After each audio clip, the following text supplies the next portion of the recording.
নমস্কাৰ। আজিৰ পৰা আমি প্ৰায় 4-5 মাহ আগত আমি গাছকেইডাল ৰুইছিলোঁ আৰু আজি তাৰপিছত আমি অলপ ভাল কৰিব আহিছোঁ। আচলতে এনেকৈ গাছপুলি ৰুলেই নহ'ব আৰু এনেকৈ যত্ন কৰিব লাগিব। এয়া এটা ভিডিঅ' বনোৱাৰ উদ্দেশ্য এইটোৱে যে গাছপুলি ৰুলেই নহ'ব, যাতে গৰু ছাগলীয়ে নাখায় এনেকৈ ধুনীয়াকৈ এনেকৈ বেৰি দিব লাগিব। আৰু প্ৰথম আচলতে গাছডাল ৰুলে বহুতে বেৰি দিয়ে, কিন্তু তাৰপিছত যত্ন নকৰে। কিন্তু আচলতে এনেকৈ তাৰপিছত আৰু এনেকৈ চাফ চিকুণ কৰিব লাগে। চাওক বন চনবিলাক কি ধুনীয়াকৈ কাটি দিছে। আৰু আচলতে বৰ্তমান কিমান গৰম পৰিছে, কিমান টেম্পাৰেচাৰ পৰিছে আপোনালোকে জানেই। চ' যিমান পাৰে গছ গছনি ৰুব, যত্ন কৰিব।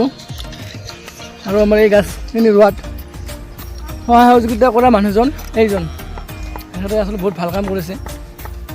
আপুনি কিবা ক'ব নেকি? বেলেগ একো নকওঁ, খালি মানুহখিনি গৰু ছাগলখিনি গাছৰ ওচৰত দিব নালাগে। হয়। আৰু এইয়া গাছবোৰ চাওক, আপোনালোকে দেখিবলৈ কি ধুনীয়াকৈ উঠিছে।